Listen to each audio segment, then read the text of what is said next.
नमस्कार, बहुत बहुत स्वागत आप सभी का सुबह 11 बजे के इस न्यूज बुलेटिन में। आपके साथ मैं हूं राजेंद्र देव। इस वक्त की बड़ी खबर के साथ बात की शुरुआत करेंगे गाजियाबाद से। इस वक्त हमारे पास है गाजियाबाद में कार भिड़ने पर भाजपा नेता पर पिस्तौल तान दी गई। जी हां, मसूरी थाना इलाके की घटना है। भाजपा नेता के रिपोर्ट दर्ज कराने की खबर आ रही है। सदरपुर निवासी भाजपा किसान मोर्चा के महामंत्री अनुराग कौशिक पर पिस्तौल तान दी गई। अनुराग कौशिक अपनी बहन और पत्नी को बीएड की हाईटेक इंजीनियरिंग कॉलेज परीक्षा दिलाने जा रहे थे। इंद्रगढ़ी के पास पहुंचे थे और तभी आगे चल रही एक कार अचानक से रुक गई। इसमें उनकी गाड़ी ब्रेक मारने के बाद भी टकरा गई और आगे चल रही कार से उतरकर एक युवक ने उन पर पिस्तौल तान दी और गाली गलौज करने लगा। भीड़ जुटने पर युवक मौके से निकल गया। वातावरण कैसा हो गया इस सड़क पर, यह देखिए उसका एक बहुत बड़ा उदाहरण। गाजियाबाद से खबर, तस्वीरें ये देखिए हमने आपकी स्क्रीन पर रखी। भाजपा नेता अनुराग कौशिक परीक्षा दिलाने लेकर जा रहे थे और ये देखिए उनकी गाड़ी आगे अचानक खड़ी गाड़ी से टकराई और उसके बाद देखिए कैसे पिस्तौल तान दी गई उनके ऊपर। आगे चल रही गाड़ी से थोड़ा सा टकरा गई थी भाजपा नेता की गाड़ी और इसके बाद आगे बैठी गाड़ी में जो बैठा युवक था वो गुस्से में बाहर निकला। उसने पिस्तौल तानी और खूब गाली गलौज की। शक्ति सिंह हमारे संवाददाता इस वक्त फोन लाइन पर है। शक्ति, आपने जो कुछ देखा वो हमारे दर्शकों को बताएं। देखिए, बिल्कुल इस दृश्य से ऐसा नजर आता है जैसे कि डर और भय नाम की कोई चीज ही नहीं है। एक परिवार के साथ एक शख्स है जिनका नाम कौशिक है, वो वहां से जा रहे थे, निकल कर जा रहा था अनुराग कौशिक। तभी एक गाड़ी से उनकी हल्की फुल्की भिड़ंत होती है, तो उसी बात पे इतना गुस्सा आ जाता है युवक को कि युवक अपनी पिस्टल निकालता है और उन पर तान देता है। यह पूरा दृश्य वहां पर जितने भी लोग थे वो देखते रहे। तो कहीं ना कहीं जिस तरीके से इस युवक ने अपनी पिस्टल निकाली और पिस्टल निकाल कर तान दी, इसमें हालांकि पिस्टल चलाई नहीं, ये गनीमत रही। अगर पिस्टल चल जाती तो इसमें जरूर सामने वाले की जान जरूर चली जाती। तो कहीं ना कहीं जिस तरीके से एनसीआर है, जिला गाजियाबाद है, तो यहाँ पर जरा सी बात पर ही लोगों को इतना गुस्सा आ जाता है कि सामने वाले की वो जान लेने को उतारू हो जाते हैं। और ये तस्वीर बता रही है कि किस तरीके से इस युवक ने सामने वाले शख्स के ऊपर किस तरह से पिस्टल तान दी। वो अपने परिवार के साथ जा रहा था। भाजपा नेता है, इनका नाम है अनुराग कौशिक। अपने परिवार के साथ जा रहे थे। थाना मसूरी क्षेत्र का ये पूरा मामला है जहां पर ये घटना हुई है। तो हालांकि युवक फरार हो गया और पुलिस ने इस पूरे मामले में एफआईआर दर्ज कर ली है और गाड़ी का नंबर से अब इसका एड्रेस तस्दीक हो गया है। हालांकि पुलिस इसे पकड़ जरूर लेगी, लेकिन कहीं ना कहीं किस तरीके से मामूली बात पर लोगों को गुस्सा आ जाता है और गुस्सा आने के बाद वो सामने वाले पर हथियार तान देते हैं, गोली चला देते हैं। ये बहुत चिंता की बात है शक्ति, आपने बिल्कुल ठीक कहा कि दिल्ली एनसीआर क्षेत्र में इस तरह की घटना का होना और ऐसी घटनाएं होते रहना ये बताता है कि इस वक्त सड़क पर वातावरण क्या है और किस तरीके से लोग प्रतिक्रिया दे रहे हैं जरा सी बात पर। आप हमारे साथ बने रहिए शक्ति, आपसे आगे भी बात करेंगे। गाजियाबाद की ये वीडियो आपने देखी। अगली खबर भी गाजियाबाद से है। महाराजपुर चौकी से पुलिस की चीता बाइक चोरी हो गई है। जी हां, पुलिस चौकी से पुलिस की चीता बाइक चोरी हो गई। चौकी के बाहर से देर रात चोरों ने बाइक चुरा ली और लिंक रोड थाने में चोरी का मुकदमा दर्ज किया गया। पुलिस का दावा है कि कुछ घंटों के बाद ही बाइक मिली। बाइक बरामदगी के दावे पर थाने और चौकी इंचार्ज के अलग अलग बयान भी सामने आ रहे हैं। इसमें भी तो अलग अलग बयान। शक्ति सिंह हमारे साथ है। शक्ति, बाइक चोरी होने के कितने देर बाद मिलने का दावा किया जा रहा है और अलग अलग बयान क्या है? देखिए, एक सरकारी बाइक, एक चीता मोबाइल बाइक जो कि 112 पर चलती है और कहीं किसी के साथ कोई घटना हो जाती है तो वहां वह बाइक पहुंचती है। इसे कहते हैं मोबाइल बाइक कहते हैं। वो है चोरी हो जाती है, चीता बाइक चोरी हो जाती है और उसके बाद पुलिस को खानो खान खबर नहीं होती है।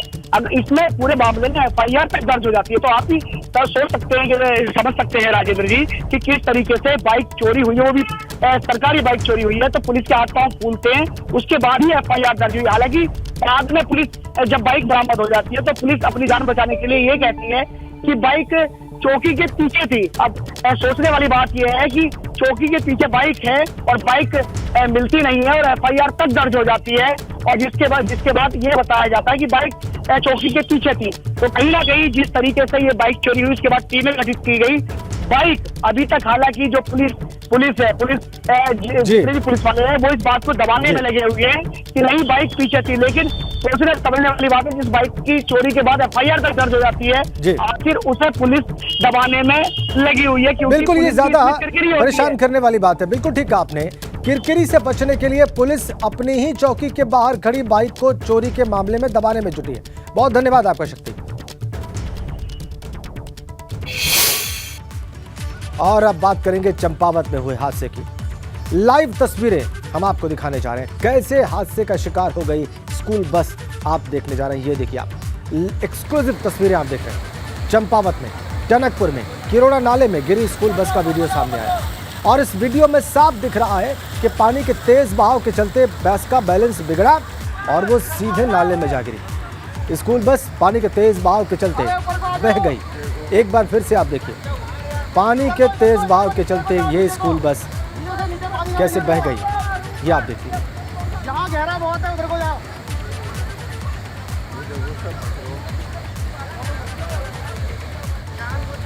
देखिए आप, बस जो है वो पानी के बहाव में कैसे प्रभावित हो रही है और उसके बाद ये देखिए, इस बहाव ने इस बस को बहा लिया। शुक्र मानिए कि स्कूल बस में छात्र सवार नहीं थे। स्कूल बस बच्चों को लेने ही जा रही थी कि तभी पहाड़ी नाले में सैलाब आ गया और बस इस सैलाब के सामने टिक ही नहीं पाई और गनीमत रही कि इसमें बच्चे नहीं थे। वक्त रहते ड्राइवर और कंडक्टर ने कूदकर अपनी जान बचा ली, नहीं तो बड़ा हादसा हो सकता था। बरसात के दिनों में ये नाला हर बार हादसों का शिकार बनाता है गाड़ियों को, वाहनों को या लोगों को।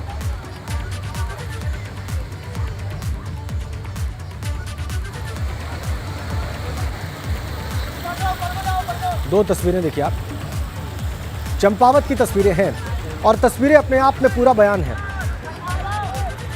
ये तस्वीरें बता रही हैं कि ये नाला बरसात के दिनों में कैसा खौफनाक रूप ले लेता है और कैसे बसों को, वाहनों को या फिर लोगों को चपेट में लेता है। इस बस को आप देखिए कैसे इसकी चपेट में आई, इसके तेज बहाव के।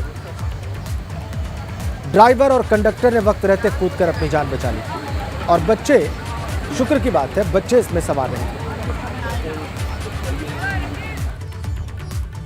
चंपावत में जो हादसा हुआ वो महज कुदरत की मार नहीं है, बल्कि नेताओं की अनदेखी भी इसके पीछे एक बड़ा कारण है। चंपावत प्रदेश के मुख्यमंत्री पुष्कर सिंह धामी का विधानसभा क्षेत्र है, लिहाजा चुनाव के वक्त इस नाले से होने वाली मुसीबत का मुद्दा एबीपी गंगा ने तब उठाया था। लोगों ने भी नाले के ऊपर पुल बनाने की फरियाद की थी, लेकिन अफसोस वो फरियाद राजनीति की ऊंची इमारतों में कहीं दब कर रह गई। इसी अनदेखी की वजह बनी है और आज का यह हादसा देखिए आप। 29 मई को एबीपी गंगा के संवाददाता पंकज राणा चंपावत के उसी नाले पर बनी सड़क पर पहुंचे थे जहां पर आज स्कूली बस रह गई। सबसे पहले ग्रामीण की फरियाद आपको सुनाते हैं और उसके बाद एबीपी गंगा के संवाददाता पंकज राणा की पूरी रिपोर्ट भी आपको दिखाएंगे। दिक्कत सबसे बड़ी है समस्या, हमारे गांव जब बच्चे स्कूल जाते हैं ना, तो यहाँ स्कूल नहीं जा पाते हैं। उधर भी नदी है, इधर भी नदी है और हमें सबसे बढ़िया पुल चाहिए हमें, और इस रोड का बचाव चाहिए। ये खाल करा बनाने तो बहुत पहले कह रखा था, बहुत 1 साल हो गया कहने, गौतोड़ी जी ने भी कहा था, धामी जी ने भी कहा था, अभी बना तो नहीं ना। हाँ, अब देखो हम तो आस लगे हैं कि कब बने। हमें सबसे बड़ी समस्या पुल की और गाँव बचाना है। बारिश के टाइम में आप यहाँ गांव में देखो तो हम तो डर के मारे हम अंदर छुपे रहते हैं जब बारिश होती है। तो सबसे बड़ी दिक्कत हमारी नाले की है लक्ष्मी देवी, सबसे बड़ी दिक्कत हमारी नाले की है। हमारे लिए ये परेशानी है कि हम जब शाम को बारिश होती है तो ऊपर शाम को सोते हैं तो हमें सुबह ऐसा लगता है कि हमारा गाँव मतलब हमारे यहाँ नहीं रहेगा। इतनी बड़ी दिक्कत। हाँ, दोनों तरह, इधर भी उधर भी नाला, बीच में फंसे हुए लोग हैं हम। चंपावत विधानसभा सीट से मुख्यमंत्री पुष्कर सिंह धामी का चुनाव लड़ना कई मायनों में अहम माना जा रहा है। ये सीट भी हॉट सीट बन गई है, लेकिन महत्वपूर्ण बात यह है कि चंपावत की जो जनता है वो चाहती है कि मुख्यमंत्री यहाँ से चुनाव जीतते हैं तो यहाँ जो दिक्कतें हैं वो दूर हो सके। जहाँ मैं मौजूद हूँ, ये एक नदी का रपटा है। यहाँ बरसात के दिन पानी पूरी तरह से भर जाता है और आवाजाही बंद हो जाती है। इस रोड पर टनकपुर से लेकर अगर बात की जाए पूर्णागिरी तक तो तकरीबन यहाँ से 1.5 दर्जन के करीब गांव हैं और इन गाँवों की आबादी तकरीबन 20 से 25 हज़ार होगी।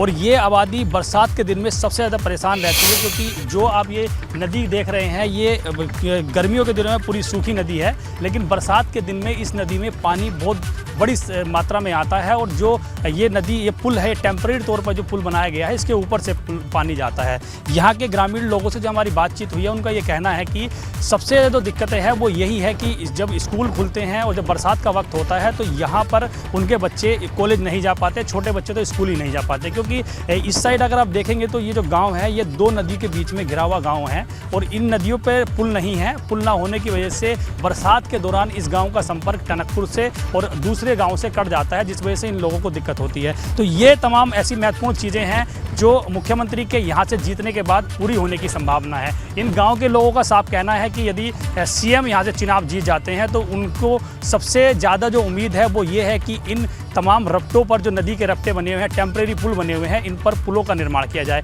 ताकि उनकी बरसात के दौरान आवाजाही बनी रहे। चंपावत से अपने सहयोगी कस्टोफर लॉरेंस के साथ पंकज राणा, एबीपी गंगा। 29 मई को हमने आपको चेताया था, ये खबर दिखाई थी, रिपोर्ट दिखाई थी और देखिए वही हुआ जिस बात के लिए चेतावनी दी जा रही थी। तो उत्तराखंड में मौसम ने कहर बरपाना शुरू कर दिया है। भारी बारिश का हाई अलर्ट जारी है और उत्तराखंड में सुबह से ही तेज बारिश भी हो रही है। मौसम विभाग की चेतावनी के बाद आपदा प्रबंधन विभाग और अन्य विभागों को भी अलर्ट पर रखा गया है और सुबह से ही पहाड़ी इलाकों से लेकर मैदान तक झमाझम बारिश दिखाई दे रही है। कई जगह इस बारिश ने लोगों की मुश्किलें बढ़ाई हुई हैं। देखिए आप, एक तस्वीर हमने आपको दिखाई है, देखिए आप, ये ऑटो तेज बारिश में जो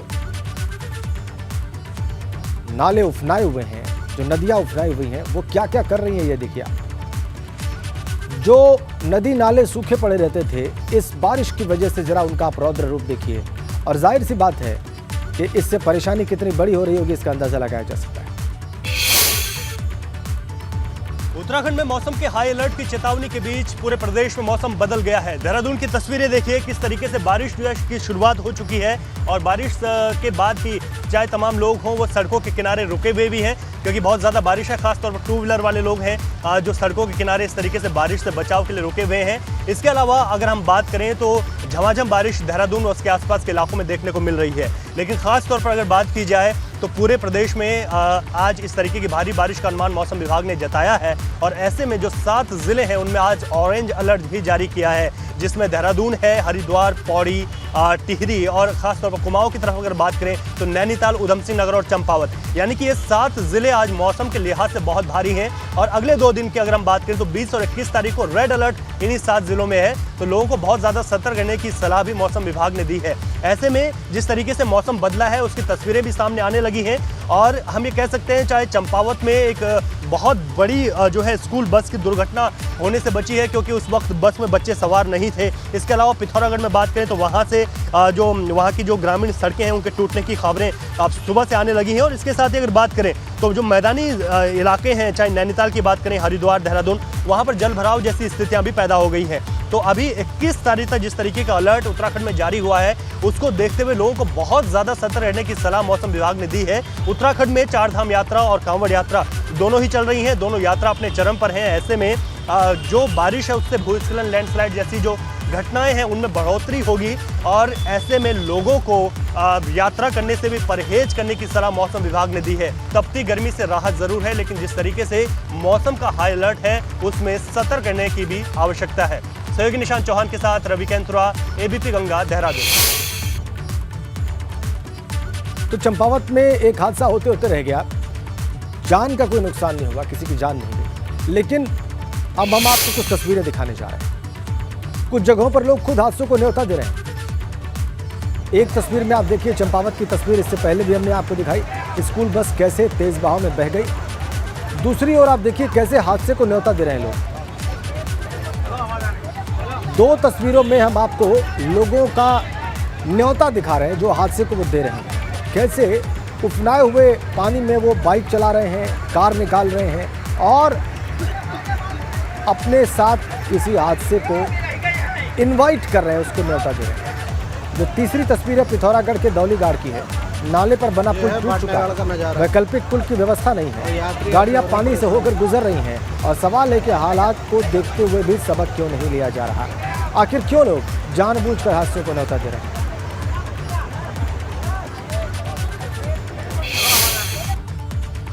आगे बड़ी खबर उन्नाव से है। पुलिस से हाथ छुड़ाकर भागे अपराधी का वीडियो सामने आ गया है। रायबरेली का हिस्ट्री शीटर अपराधी हरेंद्र सिंह हाथ छुड़ाकर भागा।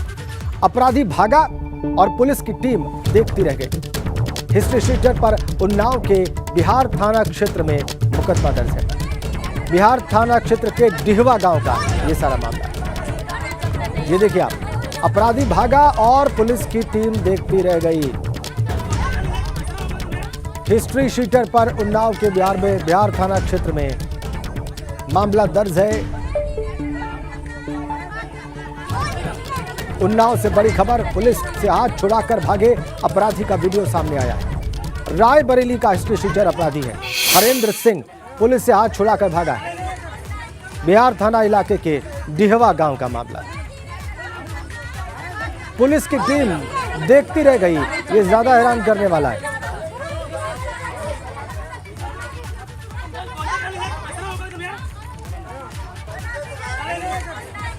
फिर से देखिए आप, एक्सक्लूसिव तस्वीरें उन्नाव से। दो पुलिसकर्मी खड़े हैं। हिस्ट्री शीटर देखिए हरेंद्र सिंह पुलिस से हाथ छुड़ाता है, भाग जाता है। दूसरा पुलिसकर्मी आता है बिल्कुल इजी गोइंग वे में, बिल्कुल आराम से। दोनों पुलिसकर्मी आपस में बहस करते हैं, लेकिन हिस्ट्री शीटर अपराधी उनसे दूर चलता चला जाता है। ये आलम, ये परेशान करने वाली तस्वीर, ये कार्यशैली है पुलिस की। क्या ऐसे अपराधियों में खौफ पैदा होगा, सवाल यह। इस हिस्ट्री शीटर पर जिसका नाम हरेंद्र सिंह है और जिसको आपने हाथ छुड़ाकर भागते देखा है, बिहार थाना क्षेत्र में उन्नाव के मामला दर्ज है। आगे बढ़ेंगे मेरठ जा रही बड़ी खबर के साथ। वाहन कटान माफिया अजहरुद्दीन उर्फ अज्जू पर एक और बड़ा एक्शन लिया गया है। करीब 1 करोड़ रुपए की संपत्ति पुलिस कुर्क करेगी अजहरुद्दीन उर्फ अज्जू की। सोतीगंज इलाके में यह संपत्ति कुर्क की जाएगी। शाकिब उर्फ दद्दू गैंग का सक्रिय सदस्य है अजहरुद्दीन उर्फ अज्जू और सैकड़ों वाहन चोरी कर सोतीगंज में उसे ठिकाने लगाया करता था। वाहन कटान माफिया अजहरुद्दीन ने इसी के जरिए करोड़ों रुपए काली कमाई से कमाए। कुछ दिन पहले भी पुलिस ने 1.25 करोड़ रुपए की संपत्ति इसी माफिया की कुर्क की थी। सनुज शर्मा फोन लाइन पर है, वो और ज्यादा इस एक्शन के बारे में जानकारी देने वाले हैं। बताइए सनुज, क्या जानकारी आपके पास? हाँ, देखिए मैं आपको बताना चाहूंगा कि जो अजहरुद्दीन और अज्जू है, आज इसकी मेरठ पुलिस जो है कुर्की करने जा रही है और करीब 1 करोड़ रुपए की जो इसकी संपत्ति है सोतीगंज इलाके में, उसको कुर्क करने का पुलिस काम करेगी। ये बड़ा एक वाहन कटर माफिया रहा है और शाकिब उर्फ दद्दू गैंग का सक्रिय सदस्य रहा है। सैकड़ों वाहन चोरी किए और चोरी करने के बाद सोतीगंज में ठिकाने लगा दिए गए और ठिकाने लगाने के बाद जो करोड़ों रुपए की काली कमाई है वो अजहरुद्दीन उर्फ अज्जू ने की थी। दिल्ली पुलिस ने इसे गिरफ्तार किया था। फिलहाल अज्जू जेल में है, लेकिन गैंगस्टर एक्ट 14 के तहत उस पर यह कार्रवाई की जा रही है। और अभी कुछ दिन पहले भी सोतीगंज इलाके में पुलिस ने अजहरुद्दीन उर्फ अज्जू की करीब 1.25 करोड़ रुपए की जो संपत्ति है वो कुर्क की थी और पुलिस को लगातार मुखबिर से इसके बारे में तमाम अहम जानकारियां मिल रही हैं। पुलिस को इसकी भी संपत्ति का पता लगा और आज करीब 1 करोड़ रुपए की जो संपत्ति है इसको पुलिस आज कुर्क करेगी। एएसपी ब्रह्मपुरी है विवेक चंद यादव, वो लगातार जो तमाम वाहन कटर माफिया हैं उनकी मॉनिटरिंग कर रहे हैं और उसमें तमाम चीजें निकलकर सामने आ रही हैं। दोपहर करीब 3 बजे के करीब अजहरुद्दीन उर्फ अज्जू की जो संपत्ति है उसको कुर्क किया जाएगा। मैसेज सीधा साफ है कि पाई पाई का हिसाब लिया जा रहा है। जराम की दुनिया के बड़े नाम हो, गैंगस्टर हो, माफिया हो, डॉन हो, अब किसी को योगी राज में बख्शा नहीं जा रहा और एक एक करके सख्त एक्शन लिए जा रहे हैं। और आज अजहरुद्दीन उर्फ अज्जू पर यह मेरठ पुलिस का दूसरा बड़ा एक्शन होगा कि जब पुलिस ने पहले 1.25 करोड़ रुपए की संपत्ति कुर्क की थी और उसके बाद 1 करोड़ रुपए की संपत्ति आज मेरठ पुलिस कुर्क करने जा रही है, तो मेरठ पुलिस का ये बड़ा एक्शन देखने को मिल रहा है। यानी आप अंदाजा लगाइए कि जो अजहरुद्दीन उर्फ अज्जू है इसके 2.25 करोड़ रुपए की संपत्ति अब तक को चिन्हित कर चुकी है। ना जाने कितनी ऐसी और संपत्ति है, क्योंकि बताया जा रहा है कि 10 से 20 करोड़ रुपए से ज्यादा अजहरुद्दीन उर्फ अज्जू ने कमाए थे और अब मेरठ पुलिस इस पर एक्शन लेने जा रही है। इसके कई और साथियों और गैंग के और सदस्यों के बारे में भी पुलिस को जानकारी मिली है। हो सकता है कि जल्दी कई और बड़े वाहन कटर माफियाओं के खिलाफ बड़ा एक्शन लिया जाए। वो बात अलग है कि सोतीगंज में जहां चोरी के वाहन ठिकाने लगाए जाते थे अब सोतीगंज बंद हो गया है। बहुत शुक्रिया आपका सरोज। चलिए अब आगे बढ़ते हैं। पीलीभीत में भाजपा नगर अध्यक्ष विकास श्रीवास्तव ने कार्यकर्ताओं के साथ थाने में घुसकर थाना अध्यक्ष को जमकर खरी खोटी सुनाई। दरअसल मामला थाना सुनगढ़ी क्षेत्र का है। वहां पर एक किराएदार और दुकान मालिक के बीच में विवाद हुआ और इसके बाद दुकान मालिक ने किराएदार की दुकान में तोड़फोड़ की। फिर पीड़ित ने पुलिस में तहरीर दी और इसके बाद पुलिस ने दुकान मालिक को थाने लेकर आई।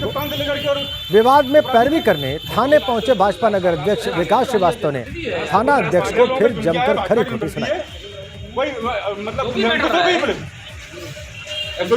वो देखा मैं एसओजी बता देना, एसओजी इंचार्ज को एक बोतल पे 10 रुपये पैसे लेते हुए हम देखा। एसओजी वाले बने भर रहे हैं, मर्डर हो जाता है झांकने नहीं आता आदमी। तो चोरी के लिए महामंत्री के हमें लग गया 6 दिन उसको पकड़वाने में, और जबकि सारी चीजें हमने तब एसओजी नहीं लगी। दूसरा मैटर तुम बैठ जाओगे। एक समाजवादी पार्टी कार्यकर्ता झज्जा टूट गया तो पूरी जिले की पुलिस लगी हुई है कप्तान से लेकर के और अपराधी से 5,000 लोगों पे चुनकिया है, भाजपा की निकलती है वही मतलब। भाजपा नेता क्या क्या कह गए धमकाने में, ये आपने देखा और सुना। आगे बढ़ते हैं। लखनऊ से खबर है, लुलु मॉल में नमाज पढ़ने के 4 आरोपी हिरासत में हैं। आरोपियों से पूछताछ कर रही है लखनऊ पुलिस। मॉल में नमाज पढ़ते हुए इनका वीडियो वायरल हुआ था और अब इनसे पूछताछ की जा रही है पुलिस के द्वारा। ये बड़ी खबर लखनऊ से। आरोपियों से पूछताछ कर रही है लखनऊ पुलिस नमाज पढ़ने के मामले में लुलु मॉल में। ये वीडियो वायरल हुआ था, कुछ सेकंड्स का वीडियो है। कुछ लोग नमाज पढ़ते साफ देखे जा रहे हैं और इन्हें बाद में पुलिस ने हिरासत में लिया और अब इनसे पूछताछ की जा रही है। इन्हीं आरोपियों से पूछताछ की जा रही है पुलिस के द्वारा।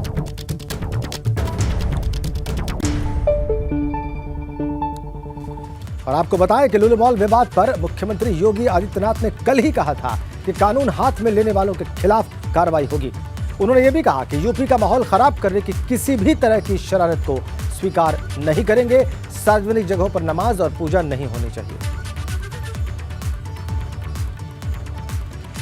जिन सावधानियों के बारे में पिछली बार बोला गया था, प्रत्येक जिला प्रशासन उन सभी सावधानियों को वहां अपने अपने जनपदों में अपनाएं। लापरवाही किसी भी स्तर पर न होने दें, क्योंकि छोटी सी लापरवाही एक बड़े बवाल का कारण बन सकता है। उसके कारण आगजनी और अन्य घटनाएं वहां घटित हो सकती हैं। इसलिए उन चीज़ों पर एक बार पहले से उसको अपने जनपदों में देखें। अमरोहा जैसी घटनाएं न घटित हों, ये दिखाती हैं कि हमारी अलर्टनेस की स्थिति क्या है। और अगर वह रॉन्ग साइड गए थे, हमारी पेट्रोलिंग कहाँ थी? हम लोगों को वहाँ पे कोई ना कोई तो रहता, वहाँ पे कहीं भी कोई नहीं था वहाँ पे। तो इसके बारे में भी आप देखें। दूसरा, कन्नौज जैसी घटनाएं। कन्नौज में एक घटना घटित हुई थी। मुख्यालय से जिलाधिकारी और पुलिस अधीक्षक को वहां पे कैंप करने का निर्देश दिया गया था। और सबके बावजूद एक औपचारिकता निर्वहन करने के बाद दोनों अधिकारी वहां से नदारद हो गए और बाद में वहां आगजनी की घटना घटित होती है, तोड़फोड़ होती है। ये चीजें नहीं स्वीकार हो सकती है। शासन किसी भी अपराधी को कानून के साथ खिलवाड़ करने की छूट नहीं देगी। और जब कार्रवाई हो रही है किसी मामले में, तो उसके बाद अगर कोई कानून को हाथ में लेता है तो फिर उसमें कार्रवाई उसके खिलाफ भी होगी जो कानून को हाथ में लेने का प्रयास कर रहा है। ऐसे ही लखनऊ के अंदर भी देखने को मिला।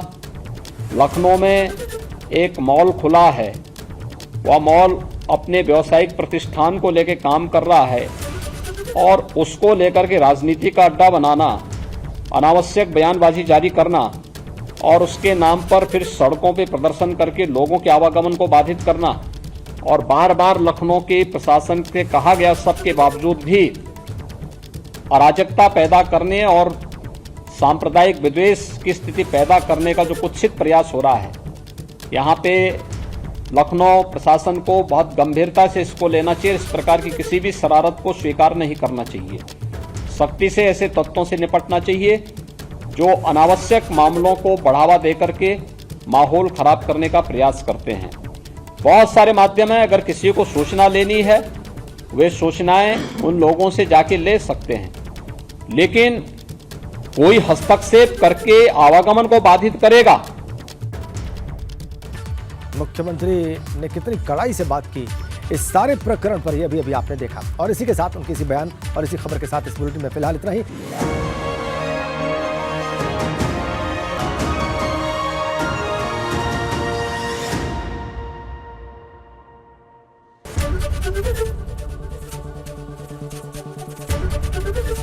एबीपी गंगा, खबर आपकी, जुबान आपकी।